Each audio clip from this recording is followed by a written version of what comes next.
I found my daughter sitting on the snow, her lips blue from hypothermia, while her husband's family celebrated Christmas inside their warm house. They had locked her out for 4 hours in 10-degree weather because she spilled coffee on their expensive rug.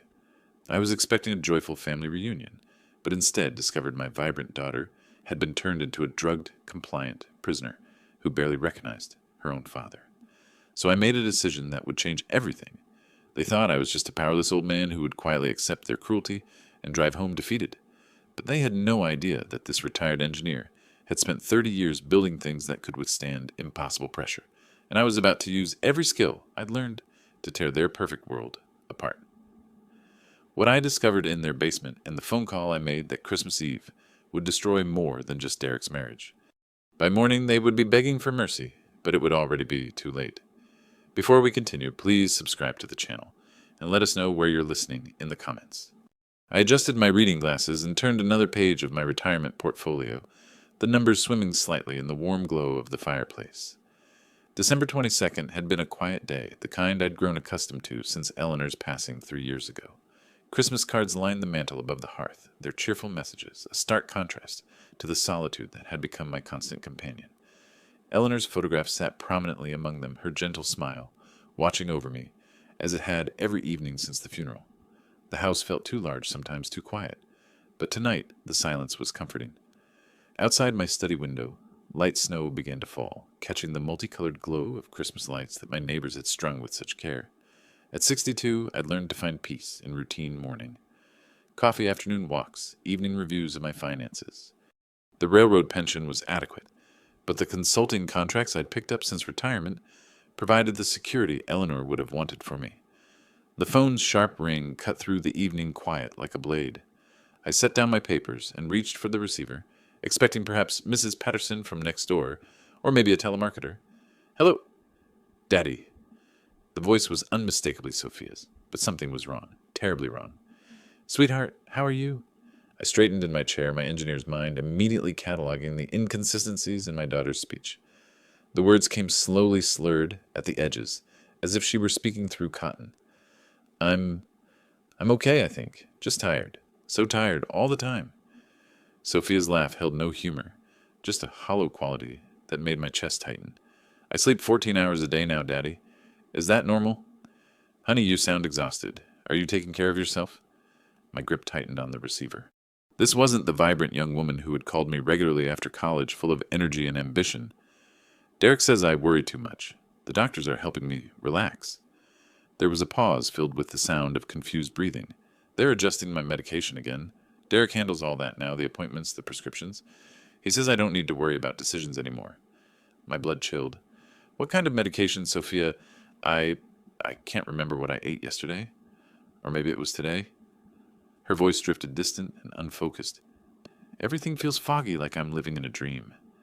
Derek says that's normal while my body adjusts." "Adjusts to what, exactly?" I stood pacing to the window where snow continued to fall in lazy spirals. "Christmas plans are... Derek's planning something quiet. Just us and his family. Very quiet." The way she said quiet sent ice through my veins. This wasn't my daughter. This was someone else wearing Sophia's voice. My engineering mind began cataloging the red flags with methodical precision. Sophia had never needed medication management in her 26 years. She'd been healthy, independent, sharp as a tack when she'd graduated with honors from UConn.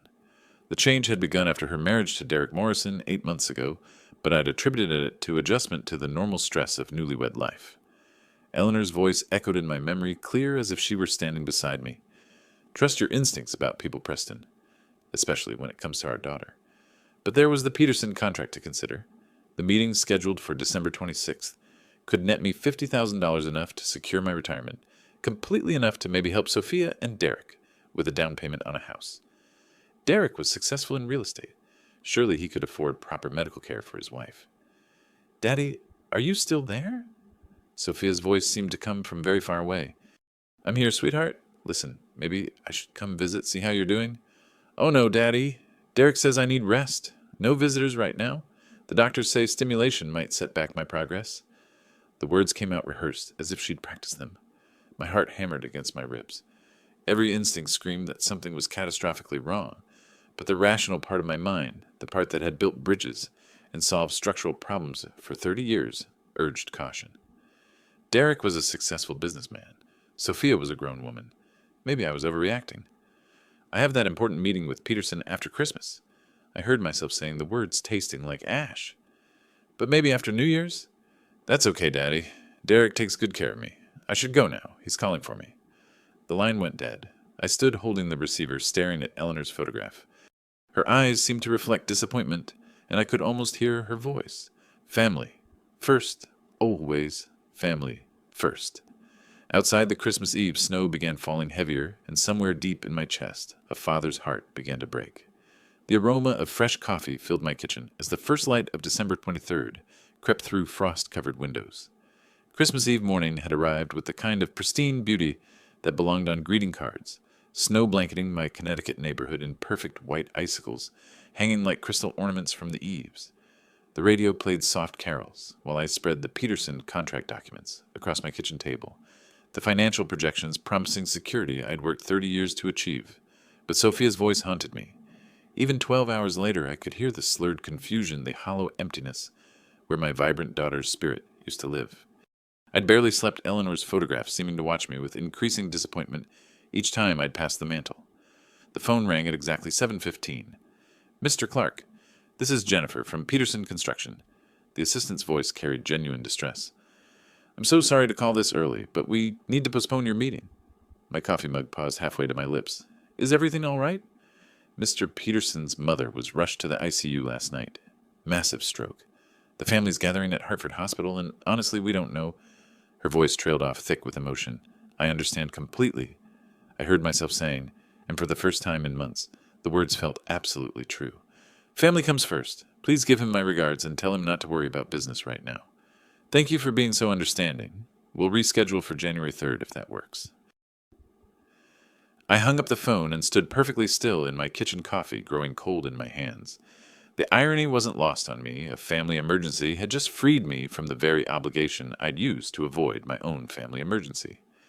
Eleanor's presence filled the room so strongly I could almost see her standing by the window, arms crossed, wearing that knowing smile she'd perfected during our 43 years of marriage. "Sometimes God cancels our plans to fulfill His," she used to say when unexpected changes forced us in new directions. I had always been the practical one, the engineer who planned every detail, while Eleanor trusted in providence and divine timing. The decision crystallized with the clarity of a perfectly solved equation. I was going to Connecticut. Today, right now. I moved through my house with purpose I hadn't felt since Eleanor's funeral.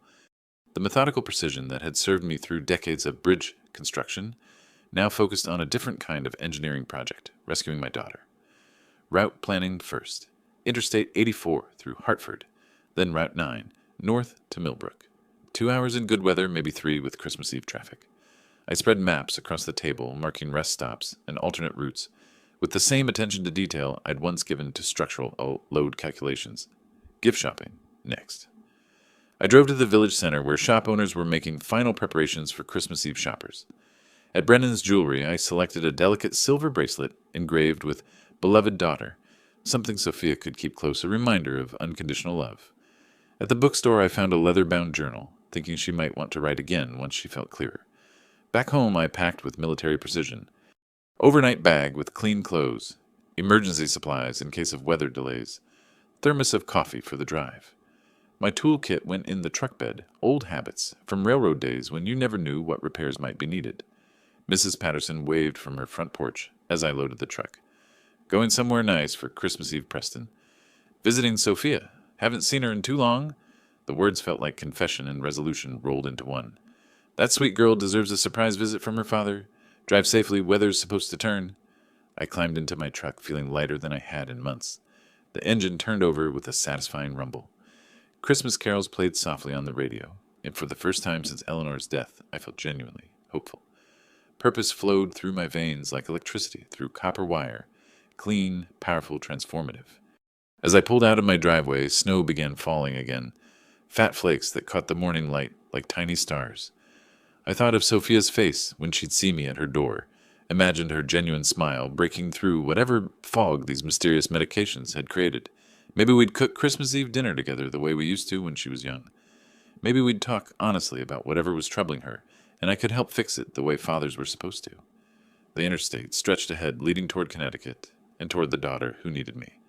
I pressed the accelerator, Christmas music, filling the cab, Eleanor's spirit riding shotgun, guiding me toward a reunion that felt less like surprise and more like answered prayer. The GPS announced destination ahead, as my truck crested the hill overlooking Millbrook's Oakwood Heights neighborhood.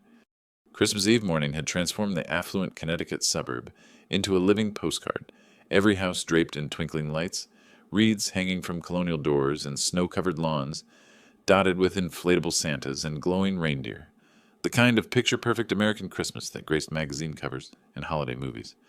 Families bustled with Christmas Eve energy. The Hendersons loaded ski equipment into their Suburban heading for Vermont slopes. The Kowalskis bundled 3 children into their minivan, probably bound for grandparents' house. Christmas music drifted from open doorways as parents made final preparations for tomorrow's celebration. Children's laughter echoed across the snow-covered street as they tested new sleds and built snowmen in front yards. I smiled, remembering Christmas mornings when Sophia was young, how she'd bounce out of bed at dawn, dragging Eleanor and me downstairs to see what Santa had brought. Those had been perfect days filled with the chaos and joy that made houses feel like homes. Then I saw 47 Maple Street. Derek's house stood like a beautiful corpse among the living. Architecturally perfect, expensively decorated, it displayed all the external markers of Christmas celebration, professional lighting, an elaborate wreath, even a pristine nativity scene on the front lawn. But something was fundamentally wrong. While every other house buzzed with activity and warmth, Derek's home felt hollow, sterile, too controlled. I parked across the street and studied the scene with my engineer's eye for detail. No Christmas music audible from inside, despite windows that should have been alive with holiday sounds. Every curtain drawn tight against the beautiful morning, creating a fortress-like appearance that seemed designed to keep the world out rather than welcome it in. 2 expensive cars sat in the driveway, Derek's BMW and a Mercedes. I didn't recognize, but the house itself showed no signs of Christmas Eve preparation or celebration. "Excuse me, are you looking for someone?" I turned to find an elderly woman walking a small terrier, her kind face creased with curiosity rather than suspicion. She wore the sort of practical winter coat that suggested decades of Connecticut winters, and her dog's leash bore tiny jingle bells that chimed softly with each step. "I'm Preston Clark, Sophia's father. Just arrived to surprise her for Christmas." The woman's expression immediately shifted to concern mixed with recognition. "Oh, Mr. Clark, I'm Margaret Patterson from next door. Sophia's mentioned you." She glanced toward Derek's house, lowering her voice. "Poor dear, she's been so quiet lately. Haven't seen her outside in weeks. Is she ill?" My engineering mind began cataloging this new data point. "Derek says the doctors have her on new medication for anxiety, something that makes her very sleepy." Mrs. Patterson's tone carried the diplomatic concern of a neighbor who'd noticed troubling patterns, but felt powerless to intervene. Such a shame she used to be so vibrant when they first moved in, always waving, stopping to chat about the weather or ask about my garden. "What kind of medication?" My protective instincts sharpened. "I'm not sure, but it must be quite strong. Derek mentioned she sleeps most of the day now. Says the doctors think rest is the best treatment." Mrs. Patterson's terrier whined softly as if sensing the tension in our conversation. I thanked her and watched as she continued her walk, but my attention quickly returned to systematic observation of the house. My 30 years in construction had taught me to notice structural details others missed, and what I saw now sent ice through my veins. Security cameras mounted at strategic points around the property, unusual for a suburban neighborhood, where most people left doors unlocked. The front door appeared reinforced with what looked like commercial-grade locks. Most disturbing, the windows seemed modified possibly with additional glazing that could muffle sound from inside. Christmas Eve morning should have been filled with cooking smells, wrapping paper rustling, children's excitement building toward tomorrow's celebration. Instead, Derek's house felt like a beautiful mausoleum, perfectly preserved, but utterly lifeless. I decided against knocking immediately. Something was wrong here, seriously wrong, and my engineer's training demanded more data before taking action. I needed to understand the situation before announcing my presence. That's when I saw movement in an upstairs window. A figure passed behind the sheer curtains, walking with mechanical robotic movements that made my blood freeze. I recognized Sophia's silhouette, the slope of her shoulders, her height, the way she carried herself, but the movement was all wrong. She walked like a sleepwalker, like someone moving through thick fog without purpose or awareness. Christmas Eve morning should have found my daughter bustling with holiday preparation, maybe baking cookies or wrapping last-minute gifts. Instead, she moved like a ghost, haunting her own life, and my protective instincts exploded into full alarm. This wasn't a home, it was a prison disguised as suburban perfection. My hands trembled slightly as I retrieved the emergency key from my wallet, the same key Sophia had pressed into my palm 3 years ago, insisting every parent should have access in case of emergency. "You never know when you might need to check on me, Daddy," she'd said with a laugh that now seemed prophetic. I'd never imagined using it under circumstances like these. The key turned smoothly in the reinforced lock, and I stepped into what should have been a warm family home on Christmas Eve afternoon. Instead, I entered something that felt more like a medical facility than a place where people lived and loved. The silence was profound, unnatural. No Christmas music, no cooking sounds, no signs of holiday preparation. The air carried a sterile, antiseptic smell that reminded me of hospitals rather than homes. Despite the elaborate external decorations, the interior was devoid of Christmas warmth. No tree, no garlands, no evidence that tomorrow was meant to be a celebration. The house felt like a beautiful shell, perfectly maintained but utterly lifeless. "Sophia!" I called, softly closing the door behind me. I found her in the living room, standing by the window where I'd glimpsed her earlier. Up close, the sight nearly broke my heart. My vibrant, intelligent daughter moved like a sleepwalker, her eyes unfocused and glassy. She wore the same clothes she'd probably had on for days, a wrinkled sweater and jeans that hung loosely on her diminished frame. Her hair, once lustrous and carefully styled, hung limp and unwashed. "Sophia, sweetheart, it's Daddy." She turned toward my voice with mechanical slowness, her eyes struggling to focus. When recognition finally flickered across her features, it was like watching someone surface from deep water. "Daddy." Her voice was thick-slurred beyond recognition. "Are you real? Or am I dreaming again? I have such strange dreams now." My engineering mind immediately began cataloging the symptoms: dilated pupils, slurred speech, coordination problems, memory confusion. These weren't signs of anxiety treatment, they were signs of systematic chemical suppression. "I can't remember yesterday," Sophia continued, her words coming in slow, disconnected fragments. "Or maybe it was last week. Everything feels like fog, like I'm living underwater. Derek says that's normal while my body adjusts to the new medication." I moved to the kitchen, my suspicions crystallizing into horrifying certainty. The counter was lined with prescription bottles, more medications than any legitimate anxiety treatment would require.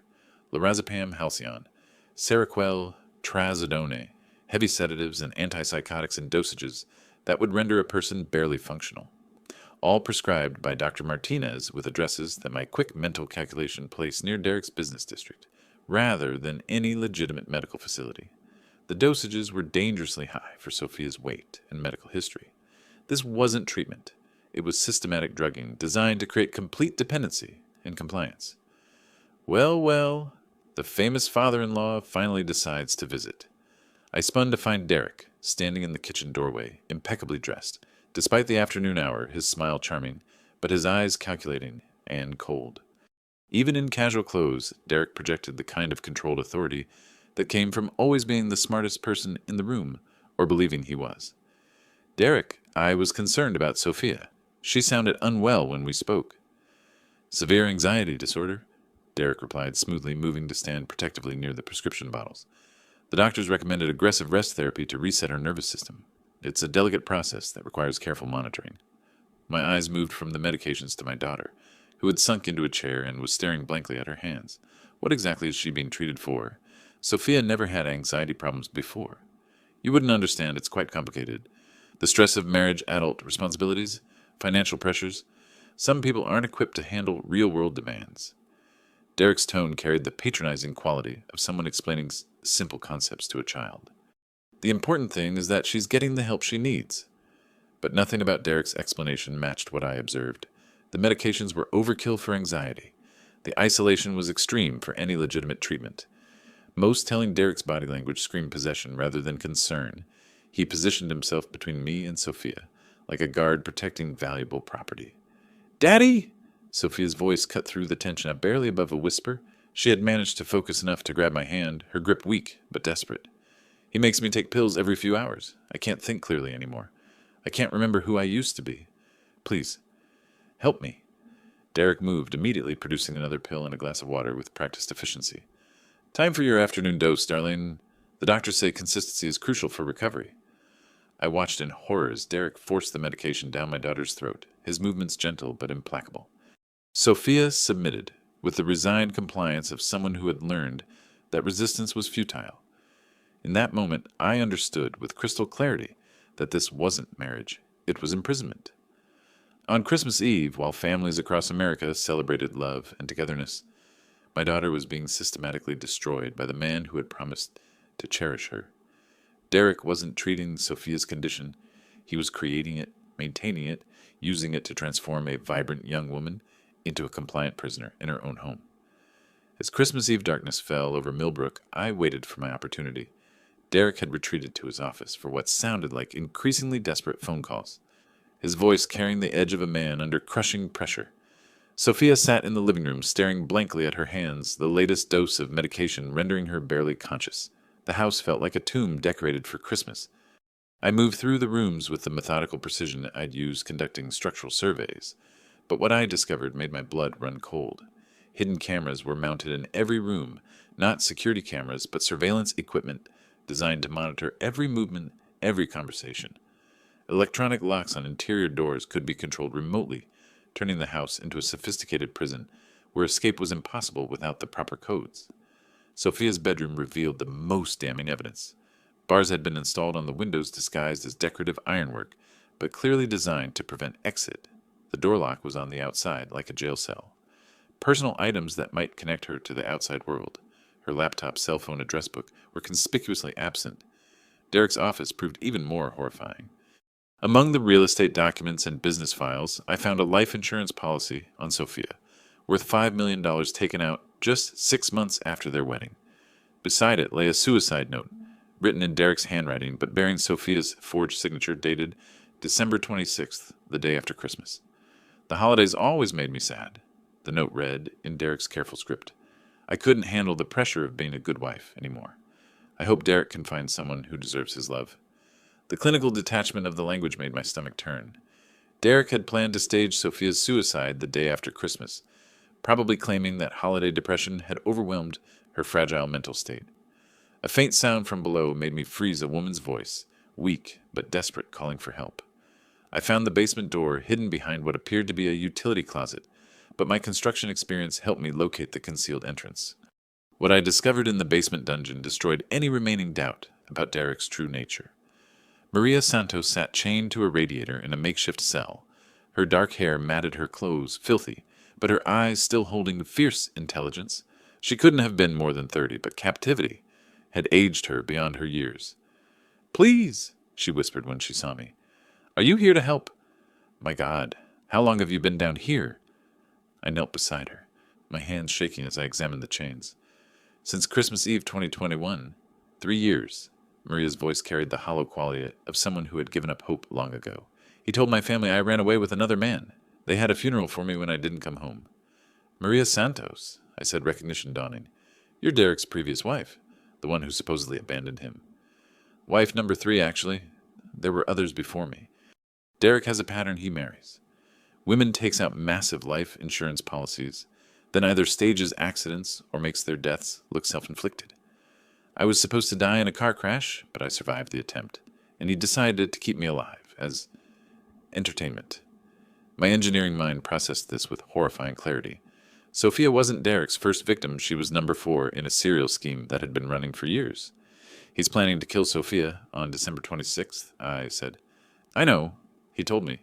Said it would be his Christmas present to himself, $2 million in insurance money to pay off his debts. Derek's voice carried from upstairs, and both Maria and I froze. He was on another phone call, his tone increasingly frantic. "I need that money by Christmas morning, Luis. $2 million, just like we agreed. If I don't have it, we're finished." "No, I can't get it from the bank. It has to look natural for the insurance to pay." "Yes, I understand what happens to people who don't pay their debts to your organization." The pieces clicked into place with mechanical precision. Derek's real estate business was a front for money laundering operations probably connected to a Mexican cartel. He owed them $2 million, and Sophia's life insurance payout was his only way to avoid execution. Christmas morning wasn't just a deadline for murder, it was a deadline for survival. Maria pulled a hidden cell phone from beneath her mattress. "I've already contacted the FBI. There's an agent named Sarah Chen who's been investigating Derek's money laundering operation. She's been waiting for enough evidence to move. My hands trembled as I took the phone. Agent Chen answered on the first ring. Mr. Clark, Maria told me you might call. We've been building a case against Derek Morrison for 18 months. Your daughter's situation gives us the probable cause we need for immediate action. How soon can you move? We're coordinating with local SWAT for a Christmas morning operation. Can you keep everyone alive until 6 a.m.? I looked at Maria's haunted eyes, thought of Sophia drugged unconscious upstairs, and felt righteous fury burn through my veins like molten steel. Agent Chen, I've been building things that last for 30 years. I'm not about to let this monster destroy my daughter. Derek's voice drifted down from above. They'll be here Christmas morning for collection. If I don't have the money? The line went dead, and I realized our time had just run out. Christmas morning dawned with crystalline beauty across Millbrook, Connecticut. Church bells rang from St. Mary's and First Presbyterian calling families to celebrate the birth of hope and salvation. Children's laughter echoed through the neighborhood as parents captured first moments with new bicycles and dollhouses. The Kowalskis were already loading their minivan for grandparents' house, while the Hendersons sipped coffee on their front porch, watching their twins build a snowman. Inside 47 Maple Street, 3 armed men stood in Derek's living room, and Christmas morning had become a countdown to execution.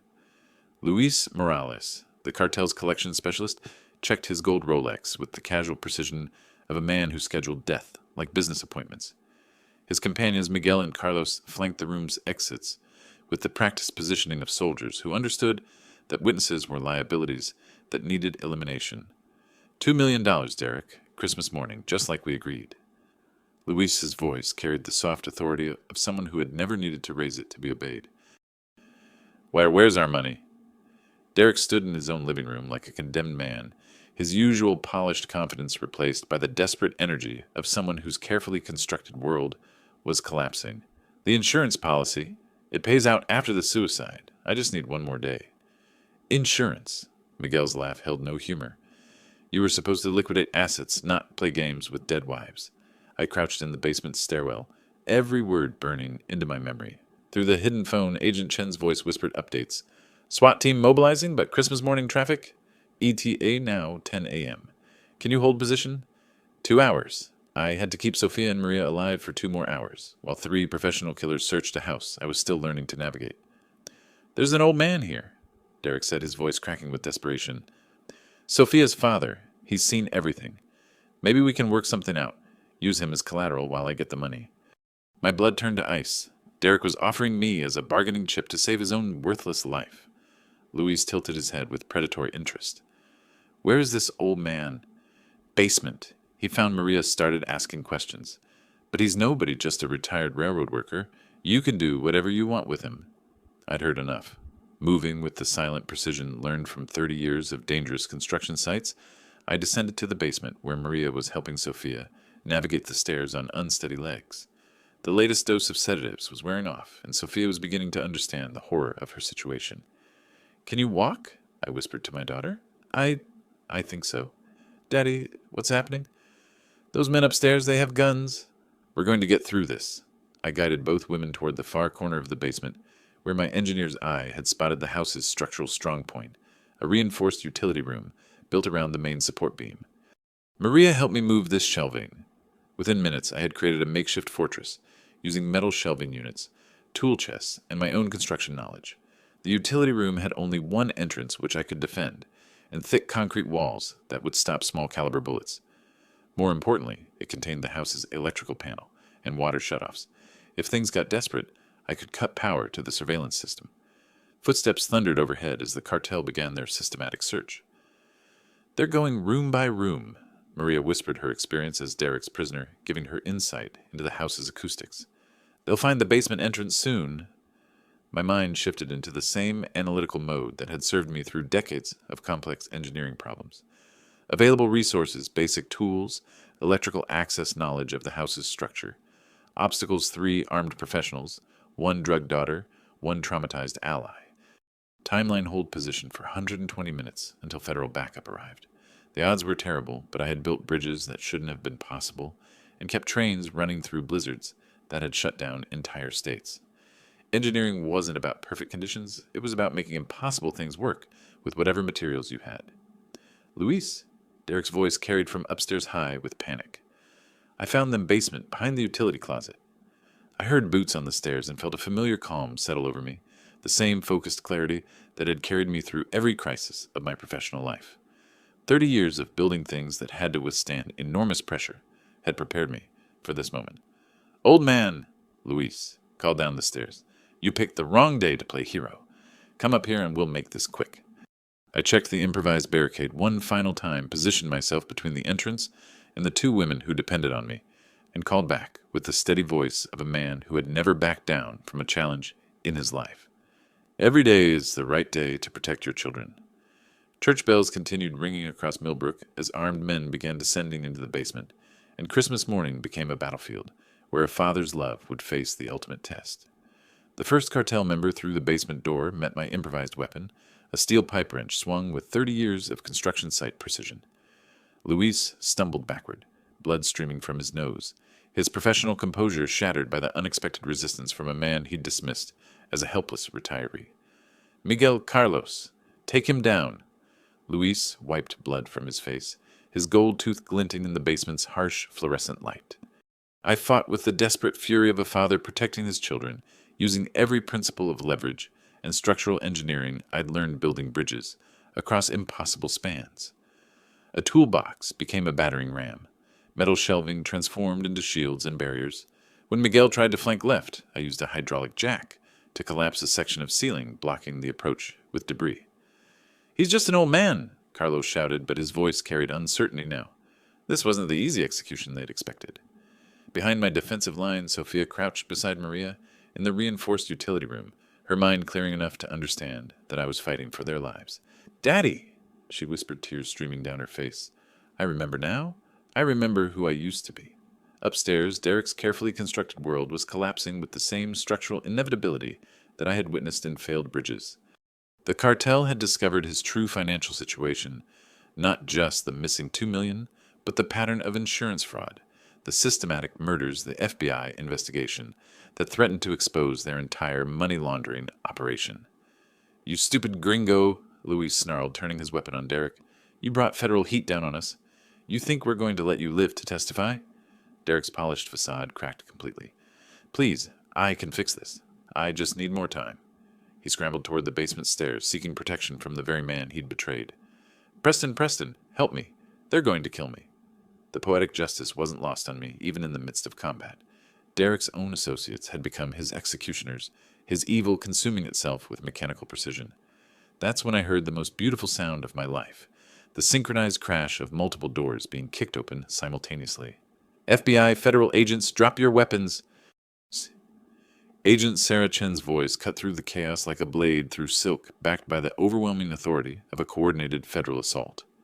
SWAT officers in tactical gear flooded through every entrance, their movements precise and professional, their weapons trained on targets with surgical accuracy.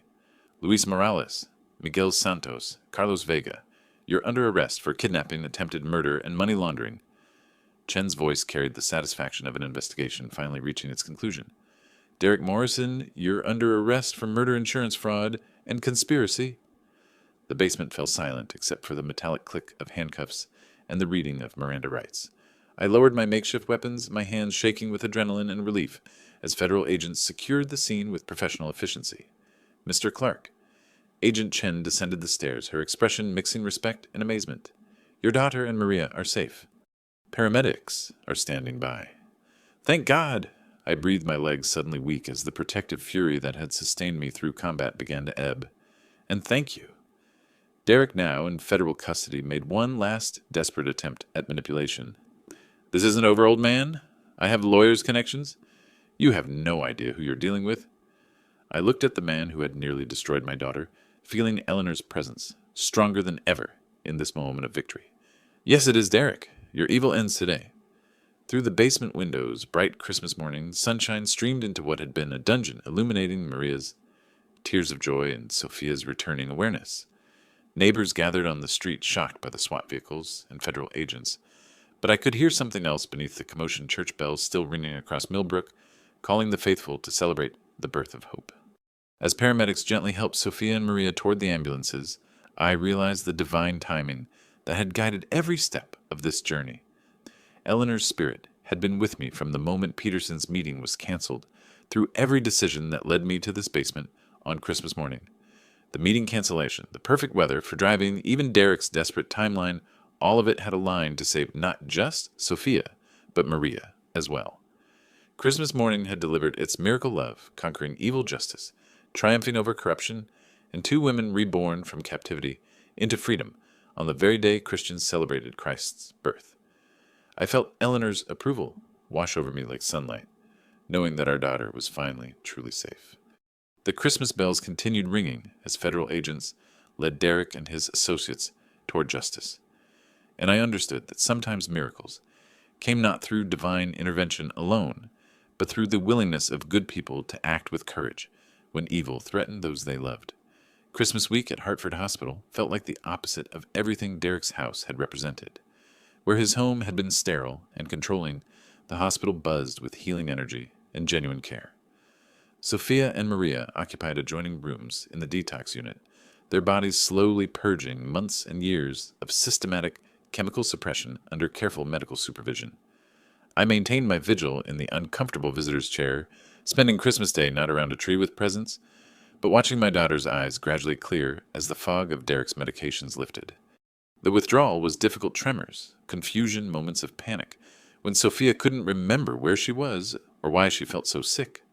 But Dr. Patricia Williams, the toxicologist overseeing their care, remained optimistic. The good news is that Derek used sedatives and anti-anxiety medications, not permanent brain-altering drugs, she explained to me on December 27th.